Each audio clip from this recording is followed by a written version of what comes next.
Good morning friends, ज्ञानम पर आपका स्वागत है। डेली करंट अफेयर सीरीज में आज हम लोग देखेंगे 27 सितंबर 2025 से संबंधित महत्वपूर्ण करंट अफेयर्स। एक महत्वपूर्ण सूचना है आप लोगों के लिए कि डेली प्रैक्टिस सेट हम लेकर के आ रहे हैं बिहार दरोगा के लिए, एईडीयू के लिए, बीएससी सीजीएल के लिए। इसको हम अपने टेलीग्राम चैनल के माध्यम से कराएंगे। आप लोगों को टेलीग्राम चैनल पे ही प्रश्न मिल जाएगा और वहीं बना करके अपने OMR शीट को भेजना है, या आप एक सादा पेज पे आप लोग आंसर मार्क करके भेजेंगे और वहीं चेक करके आप लोगों के कॉपी का इवैल्यूएशन किया जाएगा। अगर जिनको भी डेली प्रैक्टिस सेट के सीरीज में भाग लेना है तो वो हमारे टेलीग्राम चैनल पे ज्वाइन कर लेंगे, लिंक उसका दिया हुआ है। स्टार्ट करते हैं आज का महत्वपूर्ण करंट अफेयर्स।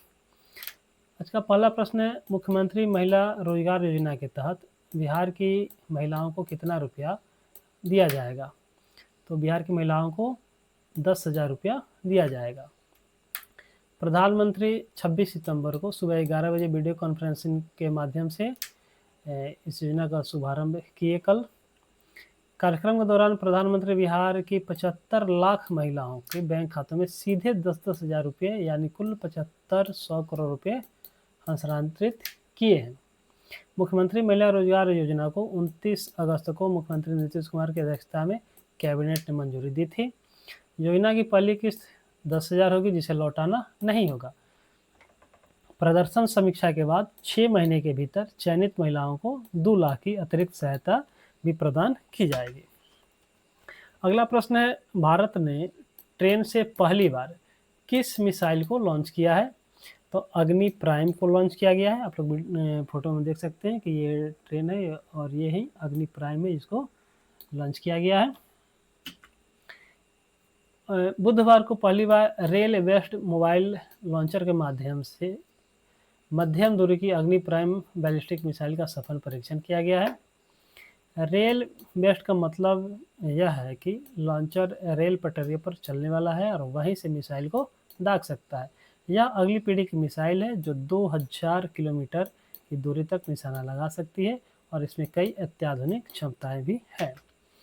अगला प्रश्न है, लीप LEAP यानी लोकल इकोनॉमी एक्सेलरेटर प्रोग्राम की शुरुआत किस राज्य ने किया है?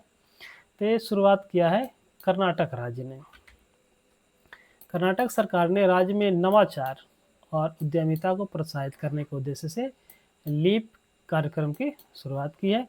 यह 1000 करोड़ के महत्वाकांक्षी कार्यक्रम आगामी 5 वर्षों में राज्य के टियर 2 और टियर 3 शहरों के नवाचार और स्टार्टअप्स का हब बनाने की दिशा में कार्य करेगा।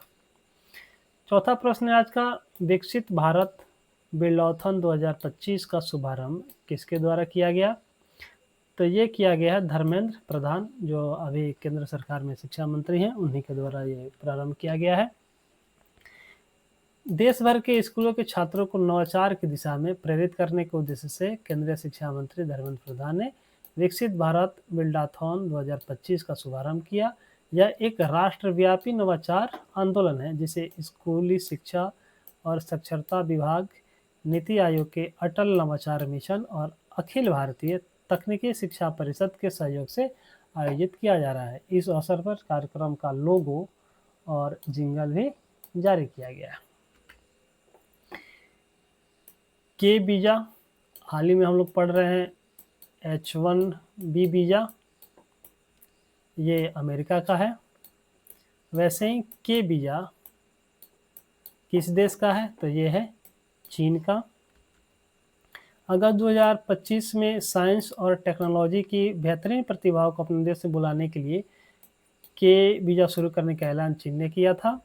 जब अब अमेरिका द्वारा H1B वीज़ा का रेट जो फी है उसको जब बढ़ा दिया गया है, तो ऐसे में K1 वीज़ा चर्चा में चल रहा है। वैश्विक खाद्य नियामक सम्मेलन 2025 का आयोजन कहाँ किया जा रहा है? तो इसका आयोजन दिल्ली में किया जा रहा है। केंद्रीय स्वास्थ्य एवं परिवार कल्याण मंत्री JP नड्डा ने निर्माण भवन नई दिल्ली में वैश्विक खाद्य नियामक सम्मेलन 2025 का लोगो और पुस्तिका का विमोचन किया है। यह सम्मेलन 26 से 27 सितंबर को भारत मंडपम नई दिल्ली में आयोजित हो रहा है। इसका आयोजन वर्ल्ड फूड इंडिया 2025 2025 कार्यक्रम के साथ ही किया जा रहा है। इस वर्ष का इसका विषय है इवॉल्विंग फूड सिस्टम, यथा अन्न तथा मन।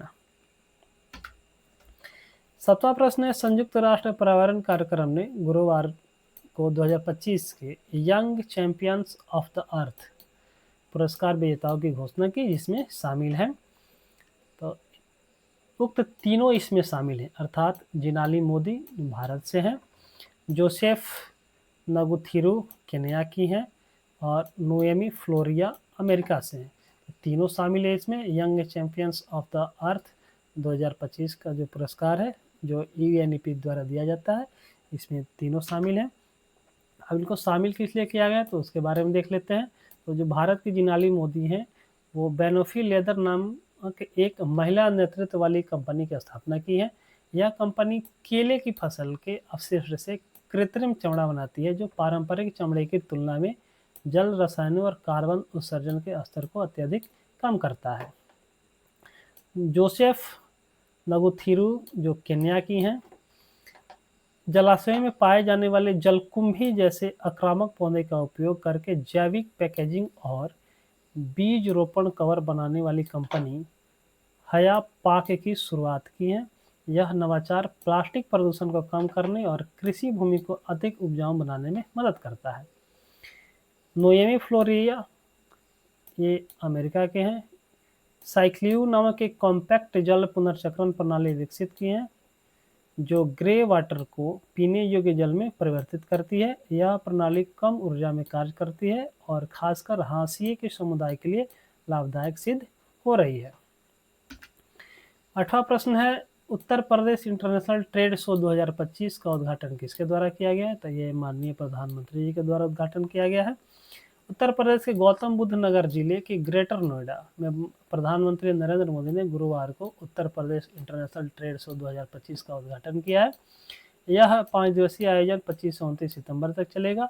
रूस इस बार साझेदार देश है इसका।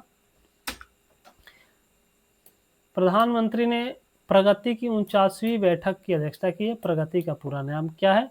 तो प्रगति का पूरा नाम है proactive governance and timely implementation. PRAGATI Hindi में इसका पूरा नाम है सक्रियता से शासन और समय पर कार्यान्वयन। यह एक अभिनव सूचना एवं संचार प्रौद्योगिकी सक्षम मंच है, जिसे वर्ष 2015 में शुरू किया गया था। इसका उद्देश्य सरकारी परियोजनाओं के समयबद्ध क्रियान्वयन को सुनिश्चित करना तथा जनता की शिकायतों का निवारण करना है। 10वां प्रश्न है, ओजू जल विद्युत परियोजना किस राज्य में है? तो यह अरुणाचल प्रदेश के सुबनसिरी नदी पर है। केंद्र सरकार ने अरुणाचल प्रदेश के ऊपरी सुबनसिरी जिले में ओजू जल विद्युत परियोजना को पर्यावरणीय मंजूरी दे दी है, जिससे चीन सीमा के निकट भारत की सबसे बड़ी जल विद्युत परियोजनाओं में से एक के निर्माण का मार्ग प्रशस्त हो गया है। ओजू जल विद्युत परियोजना 2220 मेगावाट की नदी प्रवाह जल विद्युत परियोजना है। इसका उद्देश्य सुबनसिरी बेसिन की विशाल जल विद्युत क्षमता का दोहन करना है, जिससे भारत की नवीकरणीय ऊर्जा क्षमता में महत्वपूर्ण योगदान मिलेगा। ये प्रैक्टिस प्रश्न है। ईपीआई अपनाने वाला 8वां देश कौन बना है? ये इसका उत्तर आप लोगों को कमेंट बॉक्स में देना है। आप लोग इसका उत्तर जरूर दें। इसका मेरे तरफ से इसका उत्तर कल के वीडियो में बताया जाएगा। अगर मेरा वीडियो आप लोगों को पसंद आए तो आप लोग इस वीडियो को लाइक ज़रूर करें। अपने दोस्तों के पास जो पढ़ने वाले हों उनके पास इसे शेयर ज़रूर करें और मेरे चैनल को सब्सक्राइब ज़रूर करें। फिर मिलते हैं कल नए वीडियो के साथ। धन्यवाद।